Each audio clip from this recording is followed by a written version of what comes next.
থাইল্যান্ডে একসঙ্গে সাধারণ নির্বাচন ও সংবিধান প্রশ্নে গণভোট অনুষ্ঠিত হয়েছে। জান্তা আমলে প্রণীত বর্তমান সংবিধান বহাল থাকবে নাকি নতুন সংবিধান রচিত হবে, সেই সিদ্ধান্তই দিচ্ছেন ভোটাররা। এই গণভোট ঘিরে দেশটির গণতন্ত্র ও রাজনৈতিক ভবিষ্যৎ নিয়ে বাড়ছে আলোচনা। দক্ষিণ পূর্ব এশিয়ার দেশ থাইল্যান্ডে রোববার অনুষ্ঠিত হয়েছে সংবিধান প্রশ্নে গণভোট।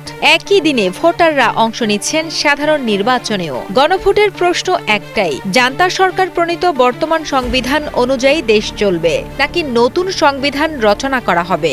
2014 সালের সেনা অভ্যুত্থানের পর প্রণীত 2017 সালের এই সংবিধান নিয়ে দীর্ঘদিন ধরেই সমালোচনা চলছে। সমালোচকদের মতে এতে জনগণের সার্বভৌমত্ব ক্ষমতা দুর্বল হয়েছে এবং পার্লামেন্টের উচ্চকক্ষ সিনেটকে অতিরিক্ত ক্ষমতা দেওয়া হয়েছে। প্রধানমন্ত্রী নির্বাচনে সিনেটের ভূমিকা এবং বিভিন্ন সাংবিধানিক প্রতিষ্ঠানে তাদের প্রভাব নিয়েও বিতর্ক রয়েছে। গণভোটে ভোটাররা হ্যাঁ, না অথবা মতামত নেই এই তিনটি বিকল্পে ভোট দিচ্ছেন।